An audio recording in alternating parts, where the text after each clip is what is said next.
नमस्कार दोस्तों, स्टडी 91 पर आप सबका हार्दिक स्वागत अभिनंदन है। मैं अमरीश पांडे आप सबको सादर आमंत्रित करता हूं। जल्दी से फटाफट लाइव आ जाइए और शानदार महत्वपूर्ण प्रश्नों की श्रृंखला को देखते हैं।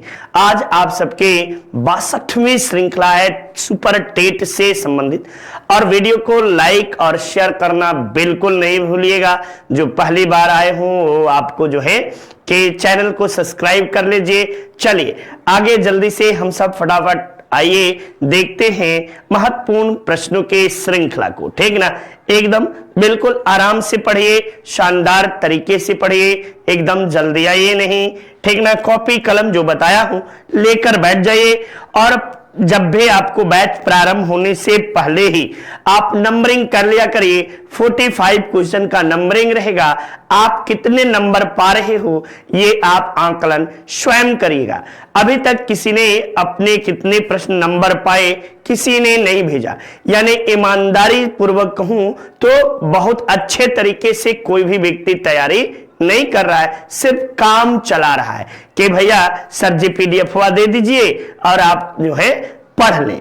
ये इससे काम नहीं चलने वाला, बिना अपने मरे स्वर्ग नहीं मिलता। ये एक बातें हमेशा याद रखे रहिएगा, बड़ी कड़वी है लेकिन सच्चाई यही है।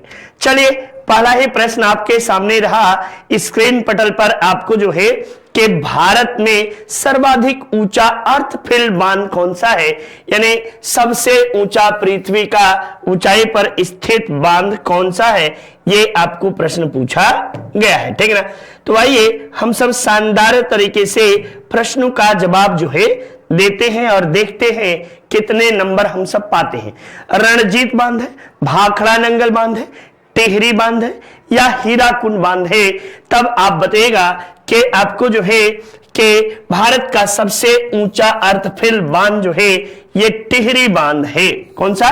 टिहरी बांध। बिल्कुल शानदार तरीके से आप सबका जवाब भी आ रहा होगा, उम्मीद यही कर रहे हैं। ठीक, और टिहरी बांध कहां है तो आपको उत्तराखंड में। कहां पे? उत्तराखंड। आपको उत्तराखंड में टिहरी जिले में स्थित है। टिहरी जिला में आपको जो है जिला में स्थित है। ये आपको जो है टिहरी बांध किस नदी पर है तो भागीरथी नदी पर। भागीरथी नदी पर आपको जो है टिहरी बांध स्थित है। और इसकी कुल ऊंचाई कहा जाए तो इसकी ऊंचाई बच्चा जो है वह 260 मीटर के आसपास इसकी ऊंचाई बनती है। ठीक, और भाखड़ा नंगल बांध जो है ये आपको पंजाब में है, सतलज नदी पर है। सतलज नदी पर है। ठीक ना, यह बांध, और यह आपको दूसरा सबसे बड़ा गुरुत्वीय बांध माना जाता है। ठीक ना, ये कैसा है तो आपको संसार का दूसरा सबसे बड़ा गुरुत्वीय बांध कहा जाएगा। ठीक ना, ये एशिया का दूसरा सबसे बड़ा, संसार नहीं, एशिया का दूसरा सबसे बड़ा गुरुत्वीय बांध आपको जो है यही आपको है। ठीक, तो ये महत्वपूर्ण बातें आप सबके लिए रही। और हीराकुंड बांध जो है ये हीराकुंड बांध आपको जो है कहां पे है तो हीराकुंड बांध महानदी पर स्थित है। महानदी और उड़ीसा में है। ठीक ना, महानदी उड़ीसा। ये भारत का सबसे लंबा बांध है। भारत का सबसे लंबा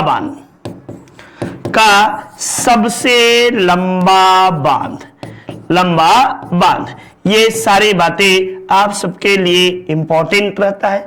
और ये रणजीत सागर बांध किस पर है तो रावी नदी पर आपको है, और J&K में है, जम्मू एंड कश्मीर में। आपको इसे ही थीन बांध भी कहते हैं। थीन बांध जो है रणजीत सागर बांध को ही थीन बांध के नाम से भी आपको जाना जाता है। तो ये महत्वपूर्ण बातें रही। चलिए दूसरे प्रश्न में, भारत एक बड़ा देश है, बिल्कुल ऑब्वियसली बात है। यह विश्व का यानी पृथ्वी का कितना प्रतिशत भाग घेरता है तो बात की जाए क्षेत्रफल की दृष्टि से तो भारत का स्थान जो है विश्व में 7वें नंबर पे है। ठीक ना, विश्व में विश्व में क्षेत्रफल की दृष्टि से, क्षेत्रफल की दृष्टि से आपको जो है 7वां स्थान है। जबकि जनसंख्या की दृष्टि से आप आओगे तो जनसंख्या के दृष्टि से भैया भारत का स्थान विश्व में सेकंड है, ठीक ना, यानी दूसरा है। और टोटल जनसंख्या यानी पृथ्वी का भूभाग जो है वो आपको 2.7% भाग जो है यह भारत घेरता है, ठीक। तो ये बातें हुई। पहले नंबर पे आपको जो है कि सबसे बड़े देशों की संख्या में पहले नंबर पे रूस है, दूसरे पे कनाडा है, तीसरे पे अमेरिका है, चौथे पे चीन है, पांचवें पे ऑस्ट्रेलिया है, छठवें पे आपको जो है कि अर्जेंटीना है, सॉरी पांचवें पे ब्राजील है, छठवें पे ऑस्ट्रेलिया है और सातवें पे अपना देश भारत है। ब्राजील विश्व में जनसंख्या और क्षेत्रफल दोनों ही दृष्टि से आपको 5वें स्थान पर आता है। नेक्स्ट देखिए, आपको निम्न के मध्य रेड क्लिफ रेखा निर्धारित किया गया है। तो भारतीय स्वतंत्रता संग्राम अधिनियम 1947 के तहत आपको सर रेड क्लिफ के नेतृत्व में भारत और पाकिस्तान के मध्य आपको विभाजन के लिए एक रेखा खींची गई, जिसे रेड क्लिफ रेखा के नाम से जाना जाता है। भारत और अफगानिस्तान के बीच डूरंड रेखा है, डूरंड रेखा। वैसे अफगानिस्तान और पाकिस्तान के बीच भी डूरंड रेखा ही है। भारत और चीन के बीच मैक-मोहन रेखा है, ठीक ना, मैक-मोहन रेखा जो है ये भारत और आपको जो है कि चीन के बीच है। तो ये सभी आपको रेखाएं हैं जो कि एक दूसरे को अलग करते हैं। मानसरोवर झील से निम्न में से कौन सी नदी निकलती है? कौन सी नदी? ब्रह्मपुत्र, सतलज, यमुना, या ब्रह्मपुत्र, सतलज, सिंधु, सिंधु, झेलम, सतलज, झेलम, सतलज, यमुना। तो भैया ये आपको जो है मानसरोवर झील से, यानी ऐसे भी प्रश्न बन सकता है कि हिमालय पार की नदियां कौन कौन सी हैं, ठीक ना। हिमालय पार की नदियां, हिमालय पार की नदियां, ठीक ना। तो हिमालय पार की नदियां बच्चा आप सबको जो है ये 3 नदियां हिमालय पार की हैं। ये 3 हैं कौन कौन सी? तब बताएगा कि आपको ब्रह्मपुत्र है, ब्रह्मपुत्र, इसके बाद आपको सिंधु, फिर आपको जो है सतलज है, ठीक। लेकिन यदि कहा जाए कि इन्हें ही आप जो है पूर्व से पश्चिम की ओर लगाइए, तो पूर्व से पश्चिम, यदि पूर्व से पश्चिम लगाना हुआ तब कैसे लगाओगे इन नदियों को? तो पहले लगाना आपको ब्रह्मपुत्र, ठीक ना, पहले ब्रह्मपुत्र है, इसके बाद सिंधु है, और इसके बाद आपको सॉरी ब्रह्मपुत्र के बाद आपको सतलज है, और सतलज के बाद सिंधु है, ठीक ना। ये बातें ये सब हिमालय के चीर कर भारत में बहती है। तो इस तरह हिमालय के सीने को चीर कर ये भारतीय उपमहाद्वीप में आपको प्रवेश करते हैं। तो ये महत्वपूर्ण बातें आप सबके लिए रहा, ठीक ना। चलिए अगले प्रश्न के ओर चलते हैं। निम्न में से भारत में कौन सी फसलें उत्पादन में सर्वाधिक क्षेत्रफल घेरती है? पूछ रहा है भारत में, भारत ही नहीं बल्कि पूरी दुनिया में सबसे अधिक आपको कौन सी फसल बोई जाती है? वह है जौ और मक्का, या ज्वार या बाजरा, गेहूं या चावल। तो चावल जो है ये आपको धान सर्वाधिक क्षेत्रफल को घेरती है, और दूसरे ये फर्स्ट स्थान पर है, और सेकंड स्थान पर भैया आपको गेहूं है। वैसे आप सबको बता दें कि ये भारत चावल के उत्पादन में विश्व में आपको जो है उत्पादन में विश्व में आपको सेकंड स्थान पर है। पहले स्थान पर फर्स्ट स्थान पर कौन सा है? तो चीन है, ठीक ना। चीन के बाद भारत विश्व में दूसरे स्थान पर है, जबकि सर्वाधिक क्षेत्रफल में विश्व में चावल भारत में ही बोया जाता है। ठीक, तो ये बातें भी आप सब याद करते चलिएगा, देखते चलिएगा। आपको जो है कि यहीं पे केंद्रीय चावल अनुसंधान, केंद्रीय चावल अनुसंधान, ठीक ना, चावल अनुसंधान धान कहाँ है तब बताइएगा, कटक में है। बिल्कुल सही जवाब है कटक, उड़ीसा में। अंतरराष्ट्रीय चावल अनुसंधान, अंतरराष्ट्रीय चावल, आपको जो है चावल अनुसंधान कहाँ है तब भी आप बताइएगा, अनुसंधान फिलीपींस के राजधानी मनीला में है। ठीक ना, मनीला में आपको अंतरराष्ट्रीय चावल अनुसंधान है। यहीं पे और भी प्रश्न आप सबसे पूछे जाते हैं। चावल में कौन सी विटामिन धो देने पर आपको जो है खत्म हो जाता है, यानी अत्यधिक धुलाई पर, अत्यधिक चावल की धुलाई पर, चावल की धुलाई, ठीक ना, धुलाई पर विटामिन नष्ट हो जाता है। कौन सी विटामिन नष्ट होता है तो बताइएगा B1, जिसे हम थायमीन के नाम से जानते हैं, और इसकी कमी से बेरी बेरी रोग होता है। आपको जो है गोल्डन राइस नाम सुने होंगे। गोल्डन राइस में आपको जो है राइस, इसमें विटामिन ए पाया जाता है। विटामिन ए आपको जो है ये पाया जाता है, ए पाया जाता है। ये महत्वपूर्ण बातें आप सबके लिए रहा। और आपको जो है इंडोनेशिया को विश्व का चावल का कटोरा बोलते हैं। इंडोनेशिया, ठीक ना, इंडोनेशिया को विश्व का चावल का कटोरा, विश्व का चावल का कटोरा बोला जाता है। चावल का कटोरा ये इंडोनेशिया में। और भारत की बात की जाए तो भारत में छत्तीसगढ़ को, भारत में छत्तीसगढ़ को आपको चावल का कटोरा के रूप में जाना जाता है। ये बातें भी आप सब। और दक्षिण भारत में भी, दक्षिण भारत का कटोरा किसे कहते हैं, दक्षिण भारत, तब बताइएगा कृष्णा और गोदावरी का डेल्टाई भाग, गोदावरी एवं कृष्णा का डेल्टाई भाग, का डेल्टाई भाग जो है ये जाना जाता है। तो ये सारी बातें आप सबके लिए है। आप सब जितना जानिए बाबू उतना कम है। पढ़ना आपका काम है, बाकी की चीजें बताना मेरा काम है। मैं चाहूं तो अनायास बहुत कुछ बताया जा सकता है, लेकिन कोशिश यही करता हूं कि परीक्षाओं में जो बातें आपसे पूछी जाती हैं वो हूबहू आपको पता होना चाहिए। ठीक ना, चलिए नेक्स्ट देखिए। वीडियो शानदार तरीके से हमारी संस्था की ओर से पढ़ाया गया है, इसे आप परचेज कर सकते हैं और यह आपके भविष्य के लिए काफी फायदेमंद भी होगा। ठीक ना, तो एकदम शानदार तरीके से आप वीडियो का परचेज कर सकते हैं। वर्तमान लोकसभा है ये। अब ऐसे बात की जाए लोकसभा का गठन, ठीक ना, लोकसभा, ये बहुत कुछ इससे जान सकते हो। इसके गठन का उल्लेख किसमें है तो बताइएगा अनुच्छेद 81 में। किसमें, 81 में आपको गठन है, क्योंकि 79 में आपको जो है संसद है। ठीक ना, और 780 में आपको क्या है तो राज्यसभा है। तो लोकसभा किसमें होगा तो 81 में आपको है।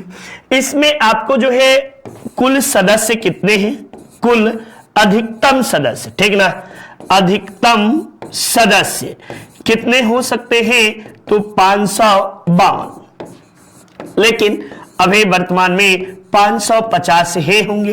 क्यों, क्योंकि 2 आंग्ल भारतीय की जो नियुक्ति राष्ट्रपति के द्वारा की जाती थी उन्हें समाप्त कर दिया गया है। कब तक रहेगी तो 2026 तक यथावत बनी रहेगी, 2026 तक। वर्तमान में कितने हैं तो वर्तमान में आप बता दीजिएगा कि वर्तमान में आपको जो है कि 545 जो है ये आपको आते हैं, 545 सदस्य आते हैं। वही आपको जो है कैवी लोकसभा है तो 17वीं लोकसभा है, और 17वीं लोकसभा का आपको जो है प्रोटेम स्पीकर, प्रोटेम स्पीकर कौन बना था? स्पीकर कौन बना था, ये कोई बताएगा? डॉक्टर आपको जो है वीरेंद्र सिंह, ठीक ना, डॉक्टर वीरेंद्र जो थे यह आपको प्रोटेम स्पीकर बने थे। और 17वीं लोकसभा के स्पीकर कौन है? के स्पीकर यानी अध्यक्ष कौन है, स्पीकर कौन है? तो आप बताइएगा ओम बिड़ला जी हैं, ठीक ना, ओम बिड़ला जी हैं। और ओम बिड़ला ये आपको राजस्थान से आते हैं, राजस्थान के कोटा क्षेत्र से ये ओम बिड़ला जी हैं। तो इस तरह से आप सबने देखा। नेक्स्ट देखिए, संपत्ति का अधिकार है, कैसा अधिकार है? मौलिक अधिकार है या नागरिक अधिकार है या वैधानिक अधिकार है या ये सभी है? तो आपको बता दें, संविधान के प्रारंभ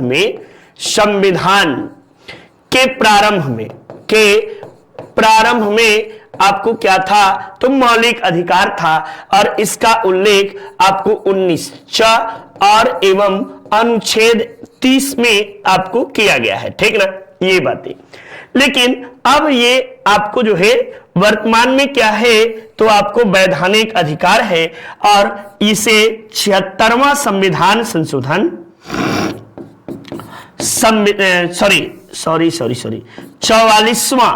44वां संविधान संशोधन, ठीक ना, संविधान संशोधन आपको जो है 1978 के तहत इसे समाप्त कर दिया गया, ठीक ना, समाप्त।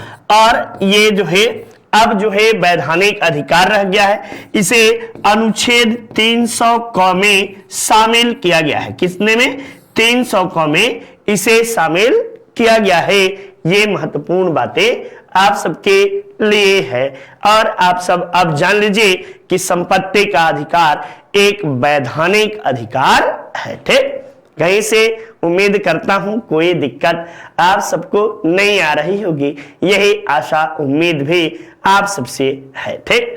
तो चलिए एकदम शानदार तरीके से आप सब आकांक्षाओं पर जो है मुहर लगा रहे हैं और जबरदस्त तरीके से ये बातें जवाब दे रहे हैं। अब भारतीय संसद में जेपीसी का अर्थ क्या है? तो JPC joint parliamentary council, just parliament consulting या ज्वाइंट पार्लियामेंट्री कमिटी या ज्वाइंट पार्लियामेंट्री काउंसलिंग, तब बताएगा कि ये आपको ज्वाइंट पार्लियामेंट कमिटी, इसे हिंदी में बोलते हैं संयुक्त संसदीय समिति, ठीक ना, संयुक्त संसदीय समिति ये नाम से जाना जाता है। संयुक्त संसदीय समिति में आपको सदस्यों की संख्या 30 होती है और अधिकतम 45 तक आपको जो है के जा सकते हैं, ठीक ना। ये आपको होती है समय समय पर आपको जो है जांच करने के लिए, जैसे बफोर्सकान 2G स्पेक्ट्रम घोटाला, कोयला घोटाला, आपको शीतल पेय पदार्थों में कीटाणु के जांच, ये सब के आपको जो है केतन पारेख मेहता जांच, ठीक। तो इन सब के लिए समय समय पर सरकार के द्वारा आपको जो है जेपीसी कमेटी का गठन किया गया और जेपीसी कमेटी ने यह रिपोर्ट संसद को दी, ठीक। चलिए नेक्स्ट देखिए, लोक अदालत होती है, क्या होती है? समझौते और सुलहों के द्वारा विवादों का निपटारा करने वाली। बिल्कुल, लोक अदालत का काम ही है कि जो बहुत कठिनाई से या बड़े लंबे समय से आपको जो वाद विवाद चल रहे हो, खासकर लोक अदालतों में आर्थिक मामलों से संबंधित निपटारे बड़े ही आसानी से किए जाते हैं, ठीक ना। जैसे बैंक से आप कर्ज लिए हैं, गाड़ी का फाइनेंस हुआ है, ये सारे मामले आपको लोक अदालतों से निपटा लिए जाते हैं। विवादों को सुलझाने का एक अधिकरण जो कम समय लेता है, बिल्कुल सही बात है, लोगों के द्वारा चलाई जाने वाली अदालत है, एकदम सही बात है। तो उपयुक्त जो है सही बात आपको जो है सभी सही बात की श्रेणी में आता है, सारा बात आपको बिल्कुल सही है। नेक्स्ट देखिए, भाषा के आधार पर लोगों का विभाजन इस सिद्धांत पर कार्य करता है। किस सिद्धांत पर कार्य करता है भैया? अपनी भाषा में प्रशासन अच्छा होता है। सही बात है। चलिए, भाषा वह संयोजक है जो लोगों को आपस में जोड़ती है तथा उन्हें चिन्हित करती है। यह भी बिल्कुल सही है। प्रशासनिक सरलता के लिए स्थानीय भाषा का प्रयोग होना चाहिए। ये भी है। तो इस तरह से आप कह सकते हो कि उपयुक्त सभी जो है भाषा के आधार पर विभाजन का सिद्धांत जो है कार्य करता है। लेकिन इसका एक दुष्परिणाम भी देखने को आया। क्षेत्रवाद, भाषावाद, जातिवाद समीकरण जो है कहीं न कहीं राजनीतिक रूप से ये इतना प्रगाढ़ हो चुका कि लोग इससे ऊपर नहीं आ पा रहे और इसका समाज में कुछ वैमनस्यता के रूप में आपको देखने को मिल रहा होगा। जैसे हाल ही फिलहाल में पढ़े होंगे जब बातें हो रही थे हिंदी को राष्ट्रभाषा घोषित कर दिया जाए। ऐसी स्थिति में तमिलनाडु से और तेलंगाना शायद से या तमिलनाडु से एक मंत्री महोदय, वहां के शिक्षा मंत्री महोदय के द्वारा यह कहा गया कि हिंदी बोलने वाले फुल्की बेचते हैं और इस बात के आपको काफी निंदा जो है की गई उनके इस बयान की, चूंकि अंग्रेजी पर उन्होंने जोर दिया और अपनी भाषा यानी तेलुगु तमिल जो भी है। लेकिन देश एक झंडा एक आपको भाषा होना चाहिए। सभी लोगों को अपनी भाषा पर गर्व करना चाहिए। मैं ये नहीं कहता कि क्षेत्रीय भाषाएं ना जाने, मैं तो कहता हूं क्षेत्रीय हो या विदेशी, जितने अधिक आप भाषाओं को जानेंगे आपके अंदर, आपके व्यक्तित्व के अंदर, आपके भाषा की शैली में, आपके उठने बैठने बोलने चालने के तरीकों में आपको कहीं भी परेशानियां नहीं होंगी, बल्कि आप में बहुत अधिक निखार की अनुभूति स्वयं होगी, सामने वाले को भी होगी। तो चलिए, भाषा को किसी क्षेत्र में नहीं बांधा जा सकता, चाहे वह भाषा आपको ठेठी हो या कहीं की हो। आपको यूपी SSSC वीडियो शानदार तरीके से आपको पढ़ाया गया है और इसे आप परचेज कर सकते हैं। 600 आवर का वीडियो लेक्चर है, फ्री टेस्ट सीरीज है, स्मार्ट PDF मटेरियल है, साथ ही साथ ऑफलाइन डाउनलोड करने की भी आपको सुविधा दी गई है। उसके साथ ही साथ हमारी संस्था की ओर से सुपर टेट का भी बैच शानदार तरीके से संचालित है। इसमें भी आपको 600 घंटे का वीडियो लेक्चर मिलेगा, फ्री डाउनलोड करने की सुविधा मिलेगी आपको। उसके साथ साथ smart PDF material, question banks, ये सारी चीजें आपको उपलब्ध कराई जाती है हमारी संस्था की ओर से। नेक्स्ट देखिए, भारत की संसदीय प्रणाली इस सिद्धांत पर काम करती है। किसके सिद्धांत पर? तो भारत की संसदीय प्रणाली पहले कहां से ली गई है? तो यह इंग्लैंड से ली गई है। कहां से? इंग्लैंड से आपको ली गई है। ठीक, ये बातें तो याद हो गया। चलिए, बहुमत जीत की, आनुपातिक प्रतिनिधित्व की, बहुमत की या लोकप्रिय लोकतंत्र की। तो हमारी संसदीय प्रणाली जो है ये बहुमत जीत की बातें करता है और सर्वाधिक मतों के आधार पर जीत का निर्णय ये भी आपको कहां से लिया गया है? सर्वाधिक मतों के आधार पर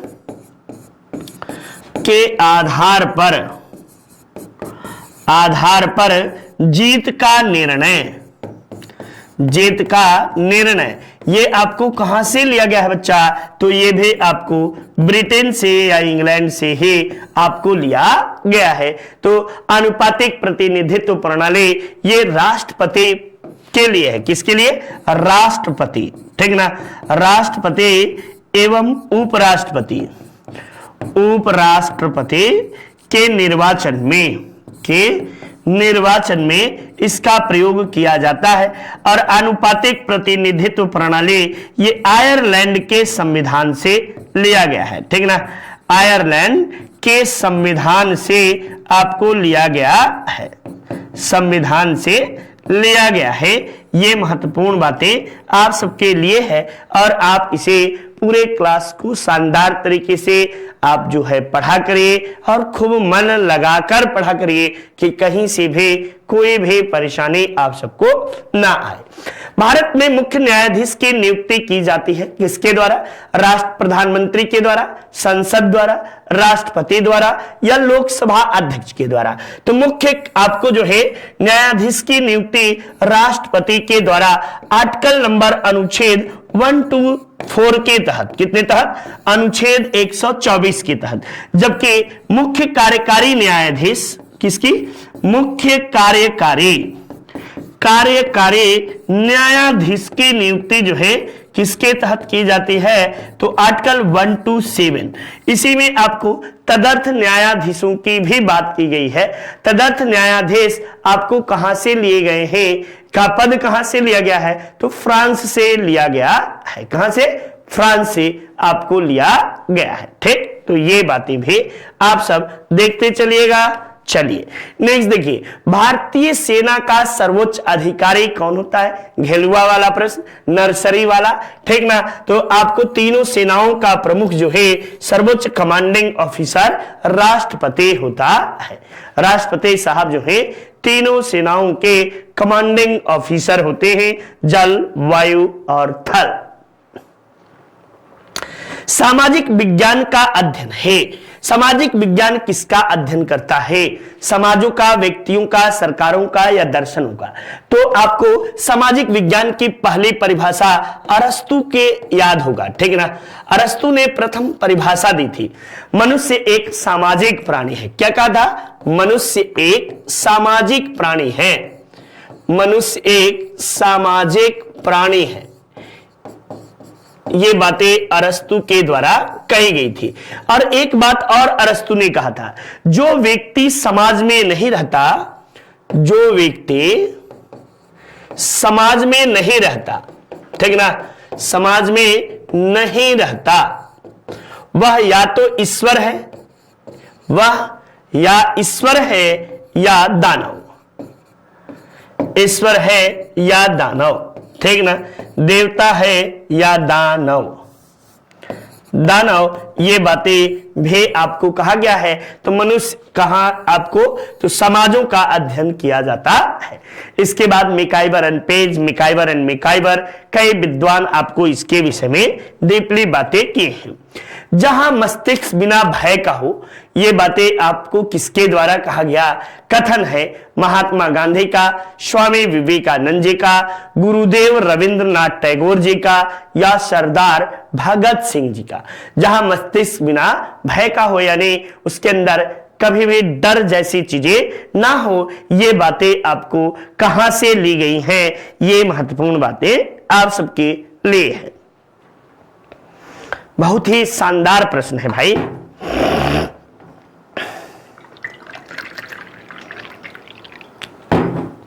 चलिए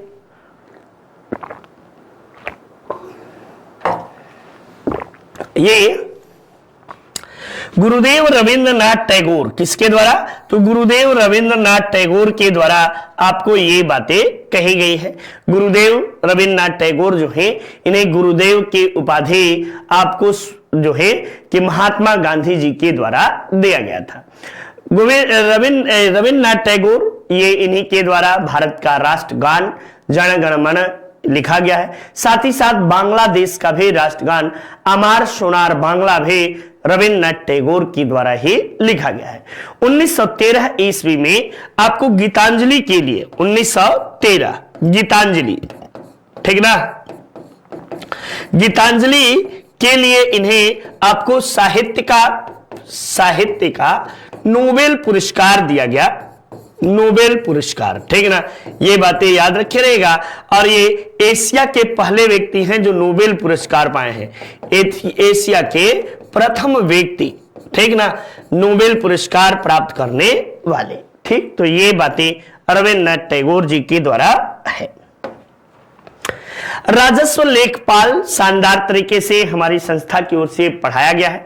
आप इसे परचेज कर सकते हैं। 600 आवर का वीडियो लेक्चर है, फ्री टेस्ट सीरीज है, स्मार्ट पीडीएफ मटेरियल है और ऑफलाइन डाउनलोड करने की भी आपको सुविधा दी गई है। तो चलिए शानदार तरीके से हम सब आप अपनी तैयारी की ओर बढ़ते चलिए। देखिए, सामाजिक विज्ञान पढ़ने में आने वाली कठिनाइयों में से प्रमुख क्या है? परिवर्तित होते रहना, बहुत जटिल होना, अस्तित्वहीन होना या स्थानिक होना। तो ये सबसे अधिक जो है सामाजिक विज्ञान के जो चीजें हैं वो समय समय पर परिवर्तित होना ही सबसे कठिन चीजें हैं। आज लोकसभा कुछ है, कल कुछ है, परसों कुछ है, तो बदलता रहता है। इतिहास के कुछ पन्नों को छोड़ दिया जाए तो सामाजिक विषय के बहुत कुछ आपको जो है हमेशा सुधार करने की जरूरत पड़ती है, इसीलिए परिवर्तन होता रहता है। कनिष्क का दरबारी चिकित्सक था नागसेन, सुश्रुत, चरक या आपको अश्वघोष। तो आप बताइएगा, चरक जो थे ये आपको कनिष्क के दरबारी थे। इन्होंने चरक संहिता लिखा था। चरक संहिता इन्हीं के द्वारा आपको लिखा गया था, संहिता, ठीक ना। अश्वघोष जो थे ये भी आपको बड़े महान थे। इन्हें आपको जो है अश्वघोष के द्वारा बुद्ध चरितम जो है इन्हीं के द्वारा बुद्ध चरितम आपको लिखा गया। सुश्रुत जो थे ये प्रथम शैल चिकित्सक थे। प्रथम शैल्य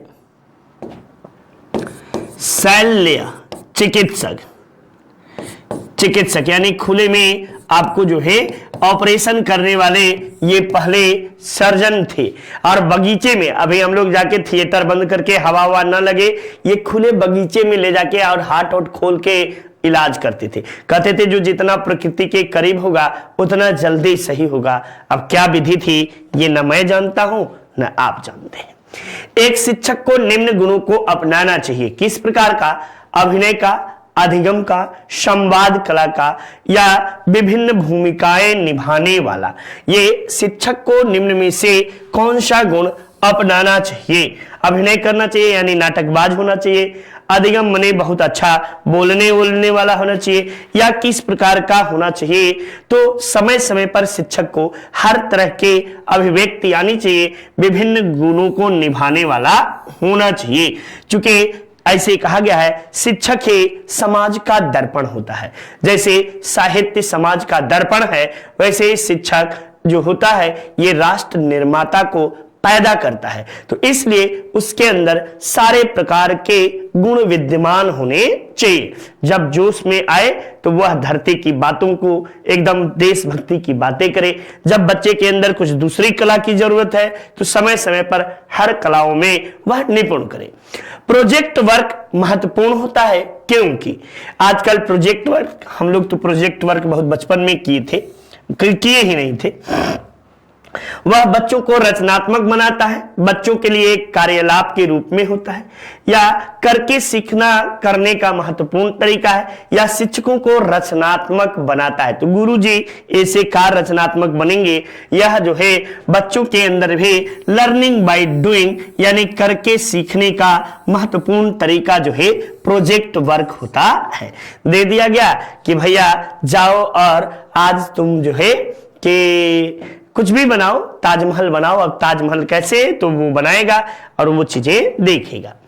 कक्षा में शिक्षण कार्य होना चाहिए, गहन होना चाहिए, एक पक्षीय होना चाहिए, पारस्परिक क्रिया द्वारा होना चाहिए या सरल होना चाहिए। तो शिक्षण जो है यानी मेथड, टीचिंग मेथड कैसा होना चाहिए? तो परस्पर क्रियाशील होना चाहिए, यानी एक दूसरे से संवाद जो है ये बहुत ही जरूरत है, बिना इसके बिना नहीं हो सकता। अब क्या रहा है, बच्चे धुन में लगाए हैं, पढ़ें या ना पढ़ें, क्या करें, ऐसा नहीं, आपको टीचर को देखना भी चाहिए। और चूंकि आज के शिक्षण पद्धति में आज का शिक्षण पद्धति जो है वह किस प्रकार का है, तो वह आपको जो है टेक्निकल बेसिस है, ठीक ना। शिक्षण पद्धति, अब गुरु और शिष्य के बीच का जो संबंध है यह दोस्त और दोस्तों का संबंध है, दोस्ती का संबंध है, ठीक ना। अब यहाँ डिक्टेटरशिप वाली, तानाशाही वाली चीजें नहीं रह गई हैं। आदर्शवादी व्यवस्था प्रकृतिवादी व्यवस्था नहीं है, बल्कि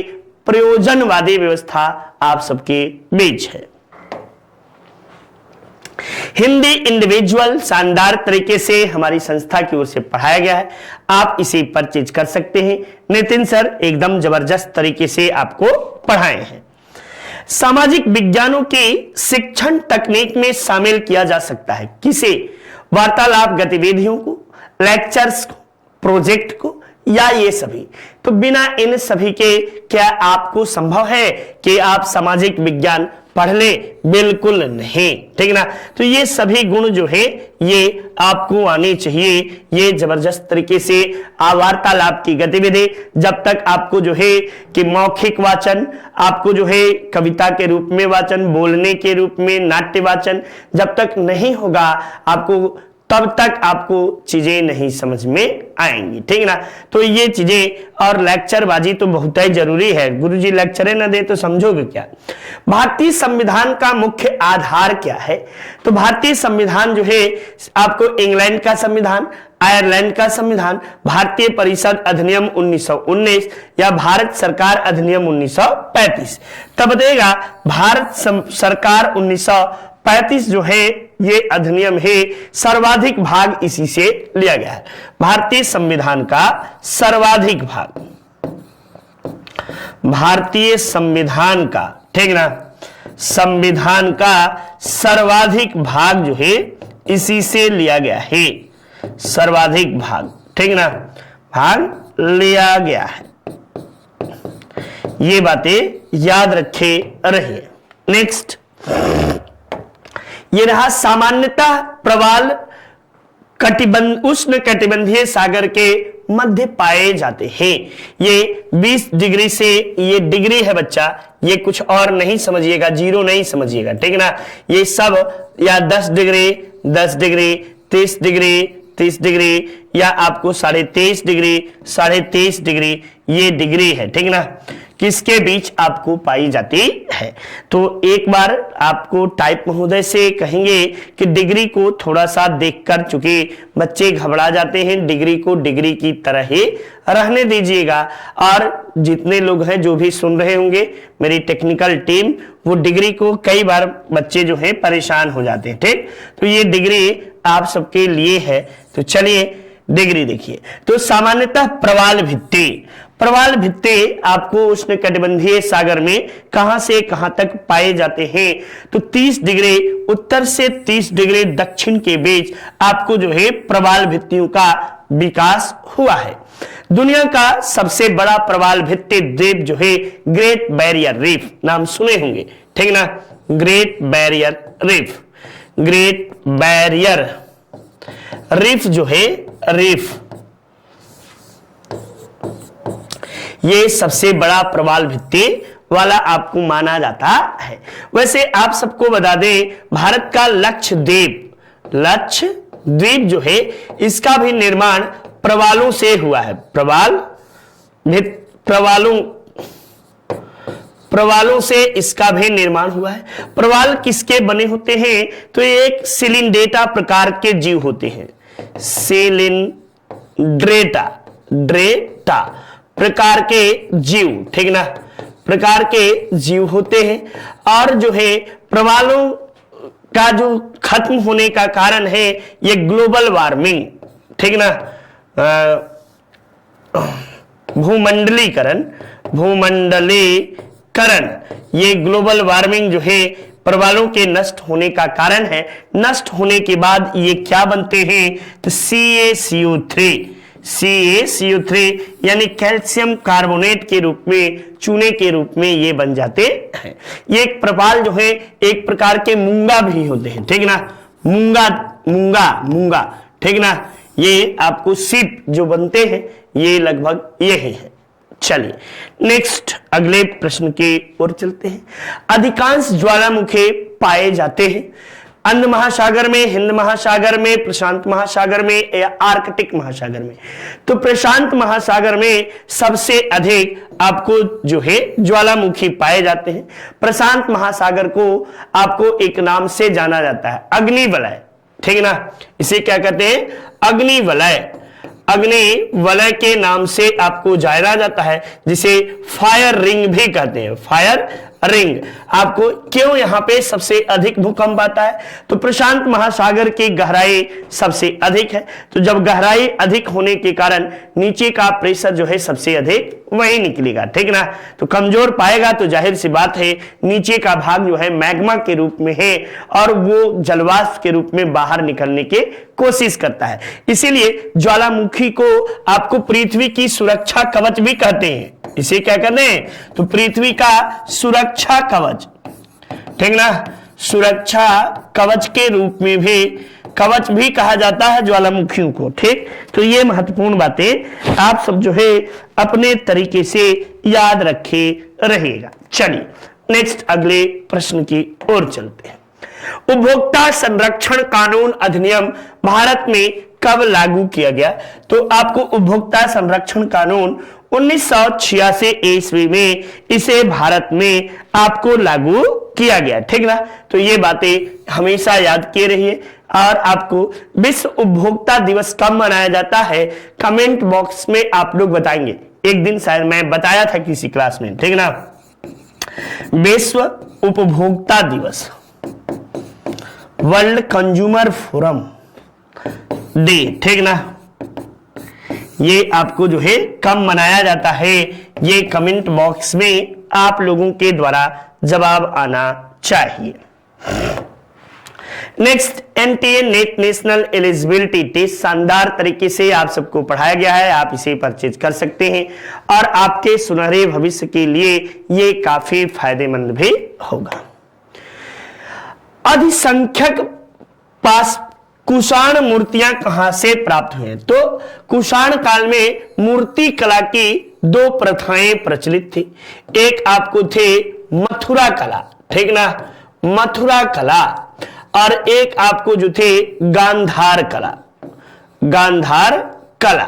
ये दो कलाएं थी और ये जो थी पूर्णतः भारतीय परंपरा पर, पूर्णतः भारतीय कला पर थी, भारतीय थी।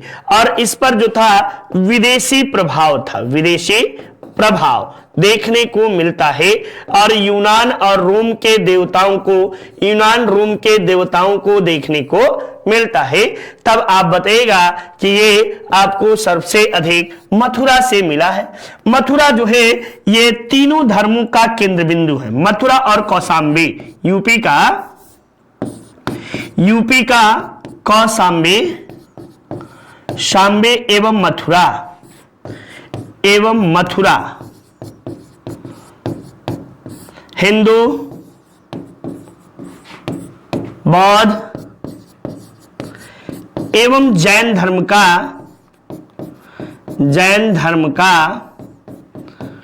केंद्र बिंदु रहा है, केंद्र रहा है। ये बातें आप सब भी जानते चलिएगा, ठीक ना, ये महत्वपूर्ण बातें हुई। नेक्स्ट देखिए, भूकंप उत्पत्ति स्थल को क्या कहते हैं, अभिकेंद्र, मूल केंद्र, सिस्मिक क्षेत्र या घाटी। तो भूकंप के उत्पत्ति का जो स्थल है इसे मूल केंद्र के नाम से जानते हैं।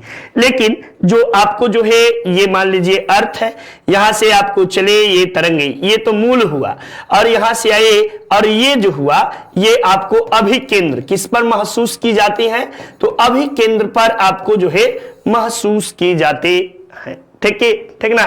पृथ्वी में आपको हर प्रकार के प्राथमिक तरंगे, लैटिट्यूड तरंगे और आपको सेकेंडरी तरंगे, आपको जो है PSL, ये तीनों प्रकार की तरंगे आपको आती है, ठीक। चलिए नेक्स्ट देखिए, पृथ्वी की आयु लगभग कितना वर्ष है, 1.9 अरब वर्ष, या आपको 4.6 अरब वर्ष, या आपको 6.3 अरब वर्ष, या 2.6 अरब वर्ष। तो पृथ्वी जो है ये आपको इसके विषय में बहुत कुछ आप सब जानते हैं और बहुत कुछ मैं बताने का भी इच्छुक हूं। तो पृथ्वी के जो लगभग आयु बताई जाती है वह आपको 4.6 अरब वर्ष बताई जाती है। अब देखिए पृथ्वी जो है ये सूर्य से बढ़ती दूरी के आधार पर, सूर्य से दूरी के आधार पर, ठीक ना, दूरी के आधार पर कैवे नंबर पे ग्रह है? आधार पर देखेंगे तो ये आपको तीसरा ग्रह है, ठीक ना, तीसरा ग्रह माना जाता है। चलिए, ये आपको आंतरिक ग्रह की श्रेणी में आता है, आंतरिक ग्रह। और आंतरिक ग्रहों में सबसे अधिक द्रव्यमान यदि किसी का है तो वह है पृथ्वी का है। पृथ्वी का अपना एक उपग्रह है और वह उपग्रह चंद्रमा है, प्राकृतिक उपग्रह चंद्रमा है, ठीक ना। पृथ्वी को नीला ग्रह कहते हैं। नीला ग्रह क्यों कहते हैं? तो नीला ग्रह आपको जो है समुद्र का विस्तार बहुत अधिक होने के कारण जल में उपस्थित हाइड्रोजन के अणुओं के प्रकीर्णन के कारण इसे नीला ग्रह कहा जाता है। इसे हरा ग्रह भी कहीं कहीं कहते हैं, हरा ग्रह, हरा ग्रह में इसे कहा जाता है। हरा ग्रह क्यों कहते हैं? तो आपको जो है प्रकृति से हरा भरा है और जीवन यहीं पे श्वसन की क्रिया आपको संपन्न होना इसी ग्रह पे संभव, इसीलिए इसे हरा ग्रह के नाम से जानते हैं। तो ये महत्वपूर्ण बातें आप सबके लिए रही। बाकी पृथ्वी से और चीजें बहुत है, ढेर सारी। रबी की बुवाई कब की जाती है? तो आपको जो है 3 फसलें मुख्य रूप से है, खरीफ, रबी और जायद। तो रबी की बुवाई जो है बच्चा ये आपको अक्टूबर नवंबर महीने में आपको जो है की जाती है, ठीक। और काटी कब जाती है? तो आपको जो है कि मार्च अप्रैल में काट ली जाती है, ठीक ना, मार्च अप्रैल में काटी जाती है। ये बातें भी आप लोग याद रखे रहिएगा, ठीक ना। ये मार्च अप्रैल में काटी जाती है। जून जुलाई में कौन सी फसल? तो खरीफ, ये जून जुलाई में बोई जाती है और अक्टूबर नवंबर में काट ली जाती है, नवंबर में काटी जाती है, ठीक ना। तो ये बातें भी, ये आपको खरीफ फसल बोई जाती है और काटी जाती है, ठीक। चलिए, मानव विकास सूचकांक रिपोर्ट प्रकाशित किया जाता है। तो पहली बार मानव विकास रिपोर्ट जो है ये कब प्रकाशित किया गया था? प्रथम बार, तो प्रथम बार 1990 ईस्वी में आपको प्रकाशित किया गया था। इसके प्रकाशन में महबूब उल हक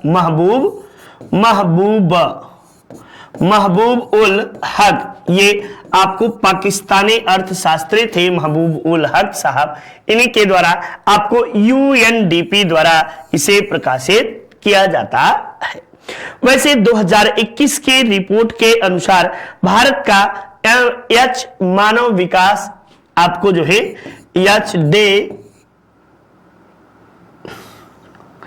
SDI में भारत का स्थान 131वां है, ठीक ना। SDI में भारत का स्थान 2021 में आपको जो है 131वां है। चेक कर लीजिएगा, मेरे दिमाग से हो सकता है डाटा ऊपर नीचे हुआ हो तो उसको देख लीजिएगा। यूपी पुलिस कांस्टेबल का बैच हमारी संस्था की ओर से संचालित है।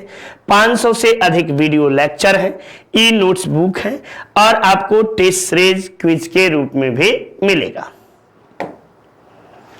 प्राथमिक क्षेत्र से संबंधित है कृषि एवं वन लगाना, मछली एवं मुर्गी पालन, पशुपालन। तो ये सभी आपको जो है प्राथमिक क्षेत्र के अंतर्गत आते हैं। द्वितीयक क्षेत्र के अंतर्गत उद्योग धंधे जो है ये द्वितीयक क्षेत्र के अंतर्गत आते हैं और जहां से सर्विस टैक्स मिले ये आपको जो है तृतीयक क्षेत्र या सेवा क्षेत्र के रूप में जानते हैं। शाहबाजगढ़ी में अवस्थित अशोक के शिलालेख हैं, किस भाषा के हैं? खरोष्ठी के, आरमाइक के, यूनानी के या ब्राह्मी के। तो अशोक के अभिलेख जो हैं इन सभी लिपियों के हैं, लेकिन शाहबाजगढ़ी का अभिलेख जो है ये आपको किस भाषा का है? खरोष्ठी भाषा का है। अशोक जो है ये भारत का प्रथम शासक था, प्रथम शासक जिसने अभिलेख लिखने की प्रथा प्रारंभ की, जो अभिलेख लिखने की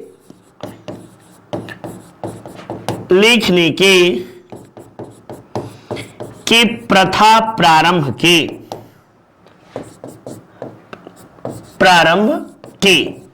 अगर बात की जाए तो अशोक के कुल आपको लगभग 40 अभिलेख आपको जो है अभिलेख प्राप्त हुए हैं, जिसमें सबसे बड़ा अभिलेख कौन सा है, तब बताएगा कि अशोक का 13वां अभिलेख जो है 13वां अभिलेख ये सबसे बड़ा है।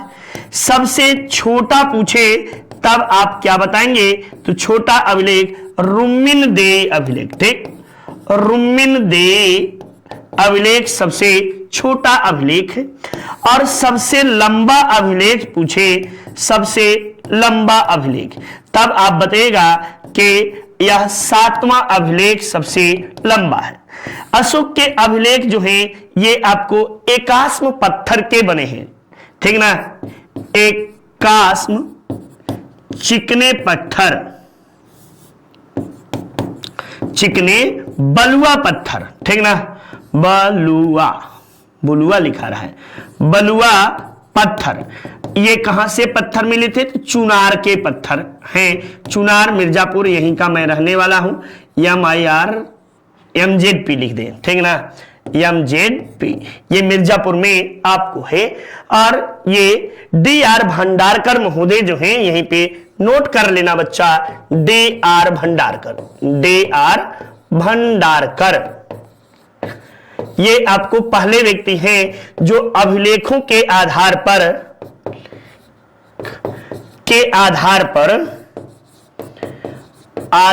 पर अशोक का इतिहास लिखे, ठीक ना, अशोक का इतिहास लिखे हैं। ये बातें सभी को पता होनी चाहिए। सब एक एक लाइन से सभी प्रश्न आपको पूछे गए हैं।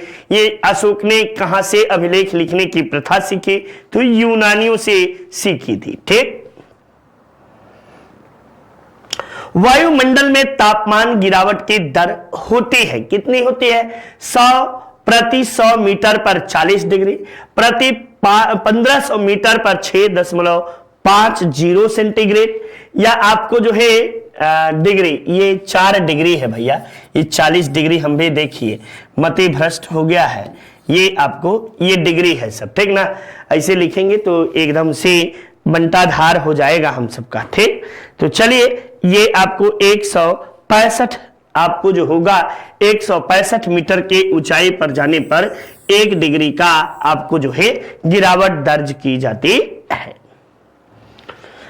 गल्फ स्ट्रीम ये पाई जाती है, तो गल्फ स्ट्रीम जो है ये एक प्रकार के, ये आपको अंध महासागर के पश्चिमी तटों पर गल्फ स्ट्रीम पाई जाती है।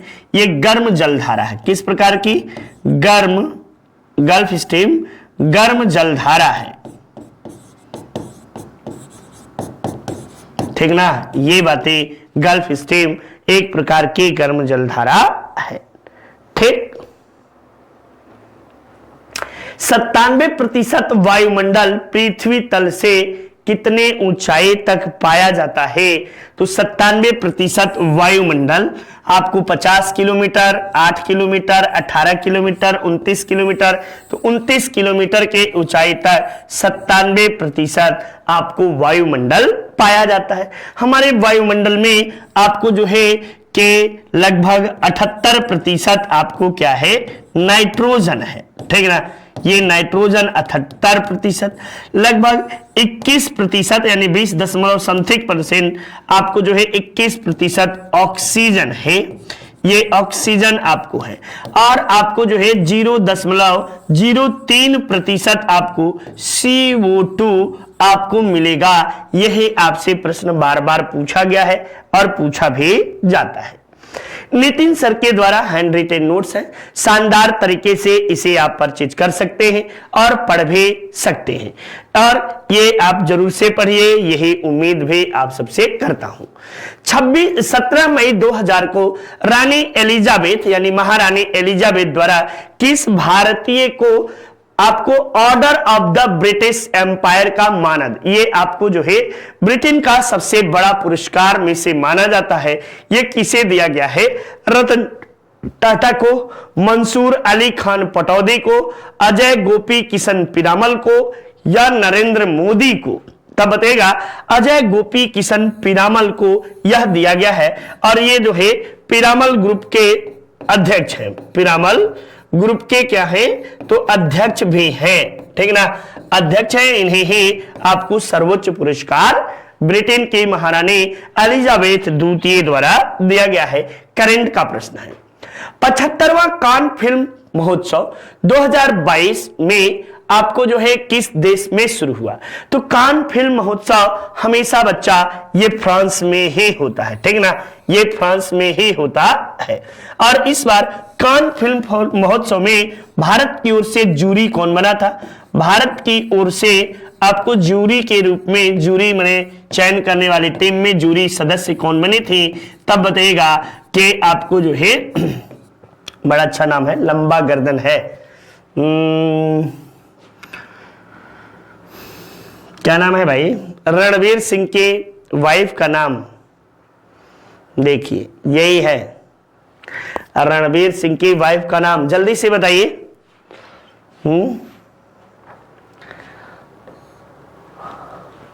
क्या है?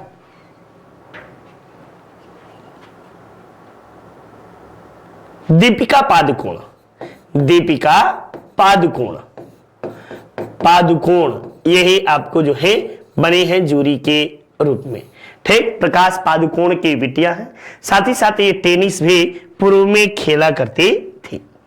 देखिए दिमाग से बड़ा धोखेबाज गर्लफ्रेंड भी नहीं है, दे दिया धोखा। 8 मई 2022 में फ्रांस की नई प्रधानमंत्री के रूप में किसकी नियुक्ति की गई है? सारे प्रश्न आपको करंट से है और करंट के प्रश्नों को आप सब अब से ही रटना चालू कर दीजिए। बना लिए होंगे डायरी तो आपको पता चल रहा होगा, ठीक। जीन कार्टेक्स, आपको एडवर्ड फिलिप, एलिजाबेथ बोर्न या मैनुअल वाल्स? तो एलिजाबेथ बोर्न जो है यही बनी है। एलिजाबेथ बोर्न जो है ये आपको फ्रांस की दूसरी प्रधानमंत्री बनी है, ठीक ना, दूसरी प्रधानमंत्री, महिला प्रधानमंत्री, ठीक ना, महिला प्रधानमंत्री ये आपको बनी है। इसके पहले आपको ये जो थे किस पोस्ट पर थे? तो पर्यटन मंत्री के रूप में थी, ठीक ना, ये पर्यटन मंत्री थी, ठीक, केंद्रीय पर्यटन मंत्री फ्रांसीसी सरकार में थे। ये बातें आपको जो है महत्वपूर्ण है। नेक्स्ट देखिए, दिल्ली के किस उपराज्यपाल ने हाल ही में अपने पद से आपको जो है इस्तीफा दिया है? अनिल बैजल ने, नजीब जंग ने, तेजेंद्र खन्ना ने या बनवारी लाल जोशी ने? तो अनिल बैजल, ये आपको जो है अनिल बैजल के द्वारा है आपको जो है कि दिल्ली के उपराज्यपाल से इस्तीफा दिया है। व्यक्तिगत कारणों को इन्होंने, स्वास्थ्य कारणों को बताते हुए दिल्ली से राज्यपाल के पद से इस्तीफा दे दिया। बांग्लादेश के प्रधानमंत्री किस देश के बांग्लादेश में चटगांव बंदरगाह के उपयोग की पेशकश की है? यानी बांग्लादेश के प्रधानमंत्री से वो है भारत सरकार के द्वारा आपको जो है चटगांव जो है ये पोर्ट के उपयोग करने की बात कही गई है। वैसे आपको जो है चटगांव ये कर्णफूल नदी पर स्थित है। चटगांव जो है ये बंदरगाह कर्णफूल नदी पर, कहां पे? कर्णफूल नदी पर आपको स्थित है। और नदी, ठीक ना, आजादी के समय का तो याद ही होगा, सौरभ यानी मास्टर साहब जो थे ये आपको जो है चटगांव शस्त्रागार लूट 1930, ठीक। अभी अभी ऑर्डर करिए अपने नजदीकी बुक स्टॉल से और जल्दी से किताबों को आप अपने पास मंगा लीजिए, मौका रहते जल्दी से आप मंगाइए और खूब शानदार तरीके से इसकी पढ़ाई करिए। हाल जल्द ही आप सबके सामने सुपर टेट की भी बुकें उपलब्ध हो जाएंगे। आप सब शानदार तरीके से पढ़ते चलिए, बाकी की चीजें हम सब पर, हमारी टीम पर छोड़ दीजिए। किस देश के शोधकर्ताओं ने चंद्रमा की मिट्टी पर पौधे उगाए जिससे पृथ्वी पर लाया गया है। तो ये आपको और कोई नहीं, ये कौन काम कर सकता है? तो अमेरिका का काम है, ठीक है ना। अमेरिका और चीन वाले ही ये सब काम कर सकते हैं, चूंकि टेक्नोलॉजी के मामले में दोनों देश काफी समृद्ध हैं। हाल ही में कौन सा देश जर्मनी को पछाड़कर चौथा सबसे बड़ा वाहन बाजार का बना है, वाहन का बाजार बना है? तो भैया पहले नंबर पे आपको जो है, फर्स्ट नंबर पे वाहन बाजार में चीन है, सेकंड नंबर पे आपको जो है कि अमेरिका है, और थर्ड नंबर पे आपको जापान है, जापान। और भारत जो है ये अब चौथे नंबर पे, फोर्थ नंबर पे आपको कौन आ गया है? तो भारत आ गया है विश्व का सबसे बड़ा बाजार में। भारत भी अपना स्थान धीरे धीरे ग्रहण कर रहा है। किस राज्य की रामगढ़ विषधारी को भारत का 52वां बाघ अभयारण्य के रूप में सूचित किया गया? तो रामगढ़ आपको जो है ये राजस्थान में है, ठीक है ना। और ये आपको इसके साथ ही राजस्थान में अब कुल 4 बाघ अभयारण्य हो जाएंगे। कितने? 4 बाघ अभयारण्य, ठीक है ना। बाघ अभयारण्य आपको जो है राजस्थान में हो जाएंगे, इसके पहले 3 थे। किस संस्था ने खाद्य असुरक्षा को दूर करने के लिए $30 बिलियन की मदद की घोषणा की है? ये आपको जो है IMF ने, विश्व बैंक ने, WTO ने, WHO ने। तब बताएगा कि विश्व बैंक के द्वारा यह घोषणा किया गया है। IMF की अध्यक्ष क्रिस्टीना लेगार्ड के द्वारा हाल फिलहाल में है भारत के द्वारा गेहूं को निर्यात के प्रतिबंध, भारत जो है गेहूं के निर्यात पर रोक लगा दी है, इसकी आलोचना की गई। आलोचना करना लाजमी भी है, चूंकि वैश्विक स्तर पर इस बार रूस और यूक्रेन के विवाद के चलते आर्थिक खाद्यान्न संकट उत्पन्न हो गया है, ठीक है ना। और इसको दूरी करने के लिए उपाय और किसी के पास नहीं है। क्रिस्टीना लेगार्ड की बातों को भारत सरकार ने, क्रिस्टीना जॉर्जिवा, लेगार्ड नहीं, क्रिस्टीना जॉर्जिवा की बातों को भारत सरकार के द्वारा एक सिरे से खारिज कर दिया गया। यानी कहीं ना कहीं भारत अपनी शक्ति को प्रदर्शित करते हुए दिखा रहा है दुनिया में कि हमारा भी कुछ स्थान है। अभी तक वैश्विक स्तर पर भारत को लोग नेग्लेक्ट कर मानकर चलते थे, लेकिन आने वाले समय में भारत विश्व शक्ति के रूप में बहुत तेजी से उभर रहा है। ठीक, चलिए नेक्स्ट देखिए, ये आपको अगला प्रश्न, हाल ही में लोक मिलानी योजना, ये आपको लोक मिलानी योजना किस राज्य ने शुरू किया है? तो लोक मिलानी पंजाब के द्वारा, राजस्थान, दिल्ली या बिहार? तो लोक मिलानी योजना जो है पंजाब सरकार के द्वारा आपको शुरू किया गया है। पंजाब के मुख्यमंत्री CM भगवंत मान सिंह जो है, ये मान सिंह के द्वारा आपको इस योजना की शुरुआत की गई है।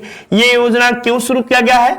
तो आपको जो शिकायत लोगों के पास सरकार से करने के लिए यह योजना जो है जनसाधारण की बातों को सुनने के लिए लोक मिलानी योजना आपको प्रारंभ की गई है पंजाब सरकार के द्वारा। तो इसी तरह आज का श्रृंखला समाप्त हुआ। आप सब शानदार तरीके से देख रहा हूं कि प्रश्नों को ईमानदारी से कर रहे होंगे। चलिए मिलते हैं अगले एपिसोड में। आप सबका दिन मंगलमय हो और इन्हीं कामनाओं के साथ शुभ संध्या, नमस्कार, गुड नाइट, बाय बाय सबको।